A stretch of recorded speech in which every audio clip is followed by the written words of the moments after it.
छाँव में हो, पलकों की छाँव में।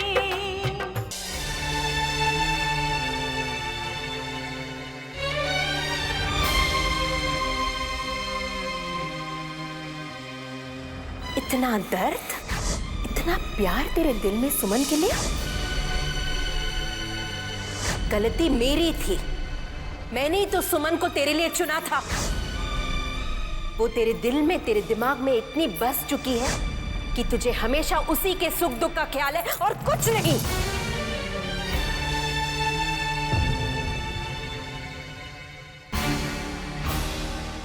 और कितने सारे नए रूप देखने को मिलेंगे आज आपके। मुझे सबसे ज्यादा दुख इस बात का है माँ कि आप, जिनको मैं अपना भगवान मानता, माँ होकर मुझे समझ नहीं सकी। समझती हो, इसीलिए तो कह रही हूं ना कार्तिक। क्या ये सच नहीं कि हर वक्त तुझे सुमन की चिंता सताती रहती है? तो इसमें गलत क्या है माँ? वो हमारे खानदान की बहू है। करण के बाद उसका ख्याल रखना, उसकी कठिनाइयों को दूर करना हमारा फर्ज है माँ। तेरे और भी तो फर्ज है कार्तिक। सुमन को छोड़ो और उन पर ध्यान दो। तेरी शादी होने वाली है नंदिनी के साथ बेटा, तुम जानते हो ना? जानता हूं, और मैं अपनी जिम्मेदारियों से भाग नहीं रहा हूं। लेकिन आज जो हुआ है माँ, वो मैं जिंदगी भर नहीं भूल पाऊंगा। मुझे आज तक कोई बात इतनी बुरी नहीं लगी है जितनी ये बात लगी है। मैं आपके आगे हाथ जोड़ता हूं माँ।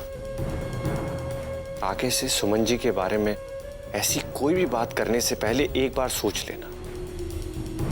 कहीं आप ऐसा कुछ ना कह दो जिससे मैं अपनी नजरों में गिर जाऊं।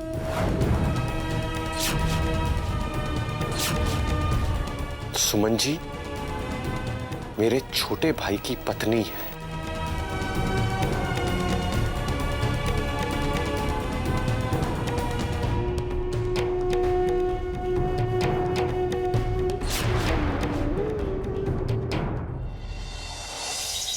चाचा जी,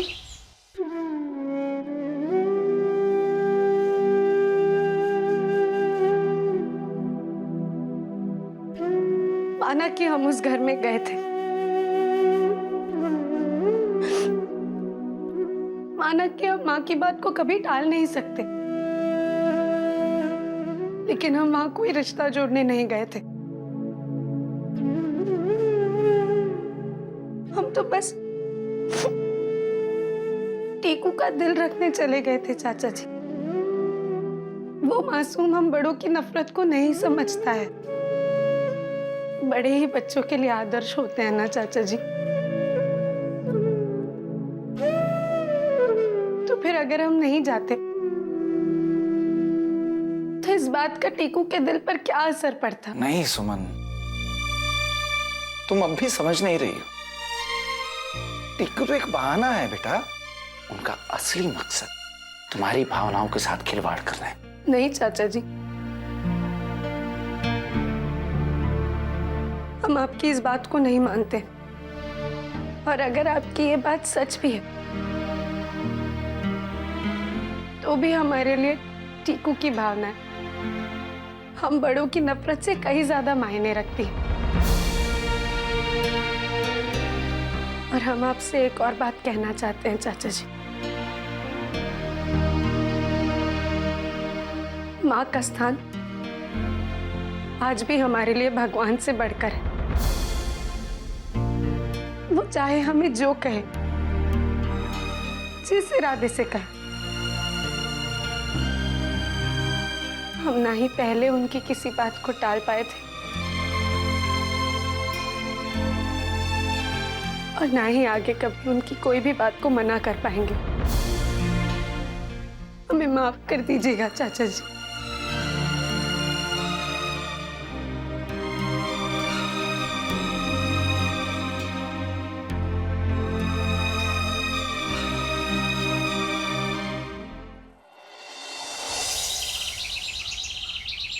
अरे आज सब लोग मुझसे पहले ही आ गए किचन में।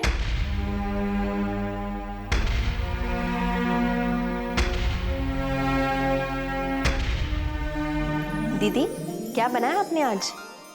जो रोज बनता है।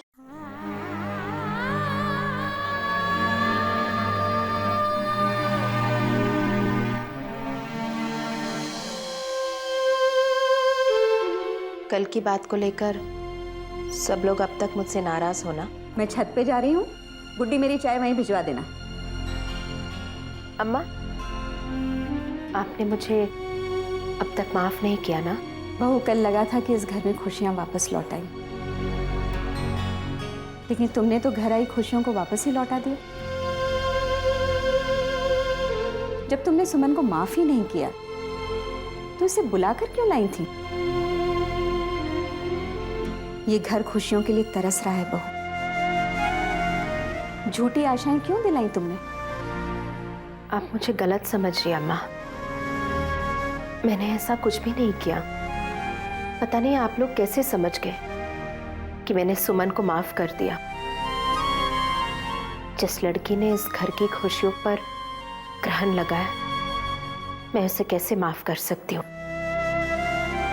ये सब तो मैंने टीकू की खुशी की खातिर किया। फिर भी अगर आप लोगों को लग रहा है कि मैंने गलत किया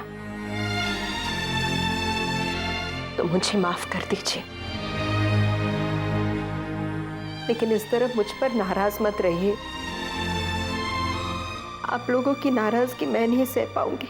अब देखो, रोना मत शुरू करो, हैं? अच्छा मुस्कुरा दो। अच्छा, जो हुआ वो भूल जा। पार्वती बहू, अरे नंदिनी का टिफिन तैयार हुआ कि नहीं? हाँ। अरे हाँ, नंदिनी तो आज जा रही है ना? सुबह से मैंने नंदिनी को देखा ही नहीं। कितने बजे की ट्रेन है? दोपहर 2 बजे की। 2 बजे की? अब तो 10 बज चुके हैं। कंचन, जाओ जाकर देखो, नंदिनी अपने कमरे में होगी। जी मम्मी।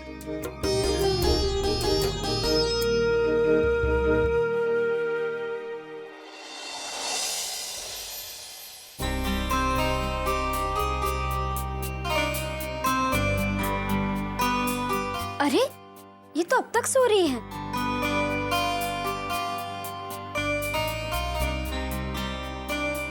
नंदिनी जी, अरे मेरी होने वाली भाभी जी, उठिए। अपने घर नहीं जाना है क्या? आप अपने घर जाएंगी तभी तो हम बारात लेकर आपके घर पे आएंगे। 2 बजे की आपकी ट्रेन है और देखिए 10 बज गए हैं। चलिए उठिए।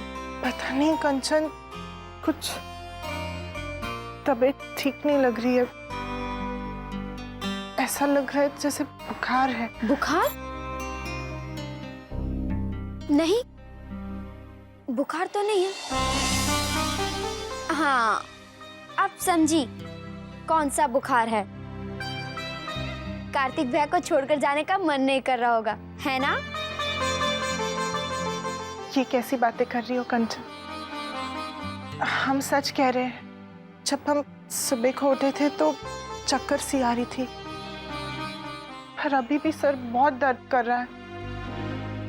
लेकिन अभी तो उठना पड़ेगा ना, गाड़ी का वक्त हो गया है। कैसी गाड़ी? आप सफर करने की हालत में हैं क्या?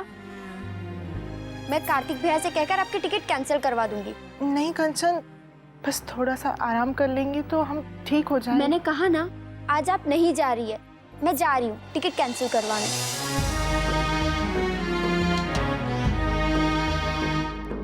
हम वैसे भी इस घर से तब तक नहीं जाएंगे जब तक हमें अपने सवालों का जवाब नहीं मिल जाएगा।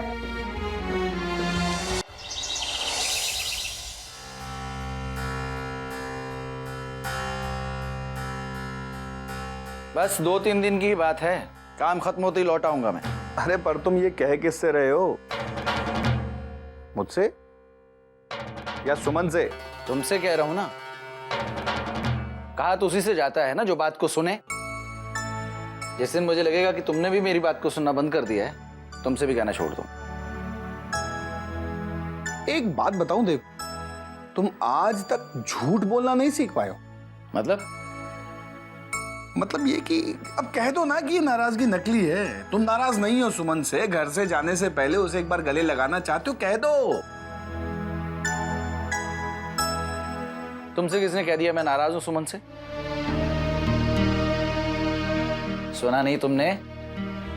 मैं तुम्हें गले लगाए बिना घर से नहीं जा रहा हूं। अब आ भी जाओ बेटा।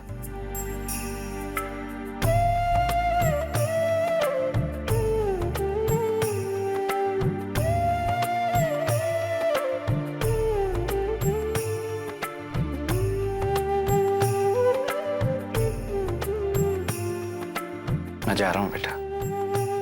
अपना ख्याल रखिएगा चाचा जी, और समय से खाना खा लीजिएगा। अरे देव, तुम इसकी चिंता छोड़ दो। इसका ख्याल रखने के लिए मैं हूं ना। सुमन अब मेरी जिम्मेदारी है। इसकी चिंता छोड़कर तुम उस काम में मन लगाओ जिसके लिए घर से बाहर जा रहे हो। मैं तो चला। हाँ, ध्यान रखो।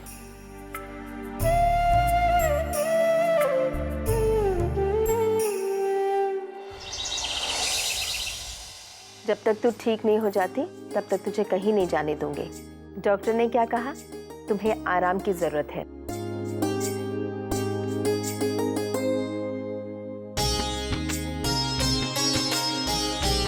हाँ भाई, ये मैं ले आई हूँ रामबाण काढ़ा। कितनी भी थकान क्यों ना हो, इसे पीते ही छूमंतर हो जाती है। चलो बेटे।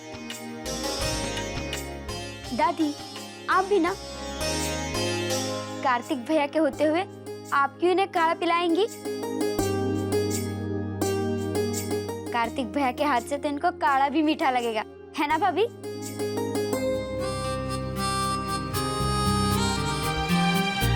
अच्छा, अभी बहुत हुआ हंसी मजाक। हाँ, क्यों अम्मा? कंचन ठीक ही तो कह रही है। अपनी होने वाली भाभी से अब मजाक नहीं करेगी तो कब करेगी? कुछ ही दिनों में इसकी भी शादी हो जाएगी, फिर पता नहीं ये मौका कब मिलेगा। क्यों कंचन? मम्मी, आप भी ना? लो, शर्मा गई।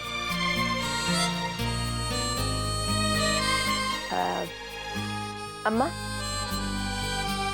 वो रसोई में काम है, मैं अब भी आई।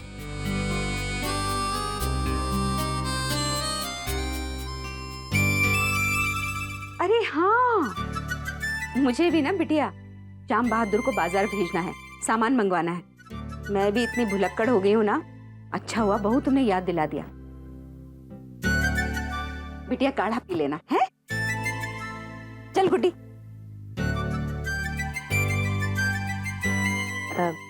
अच्छा बेटा, मैं अब भी आई।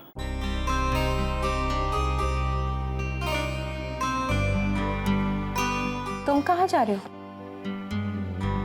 सब लोग जाएंगे तो नंदिनी का ख्याल कौन रखेगा? तुम यहीं रुको, उससे दवा दे देना। जी। मैं अभी आई बेटा।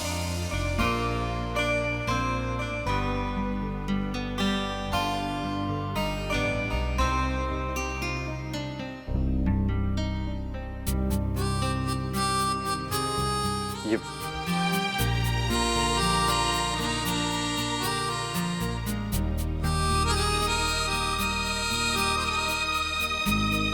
अब कैसा लग रहा है?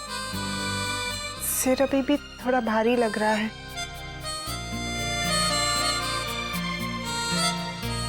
ये 2 टैबलेट्स हैं, ये ले लीजिए आप।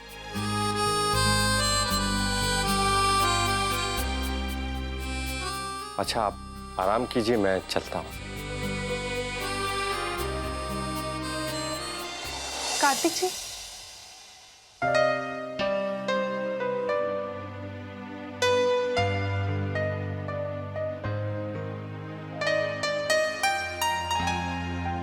कार्तिक जी, कल रात से एक सवाल हमारे दिलो दिमाग को परेशान कर रहा है और हमें उस सवाल का जवाब चाहिए। ऐसा कौन सा सवाल है? एक सवाल जिसका जवाब सिर्फ आप दे सकते हैं।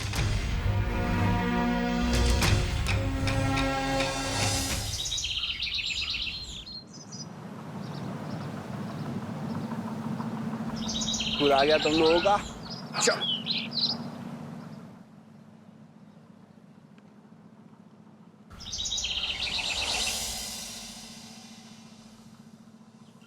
सुमन,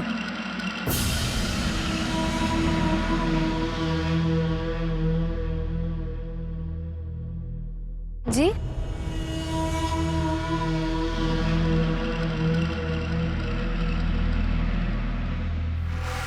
मुझे कुछ जरूरी बात करनी है तुमसे। कल रात हमने आपकी और माँ की बात सुनी।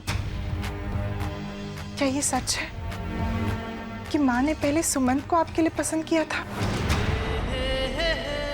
और वो सुमंत से आपकी शादी करवाना चाहती थी?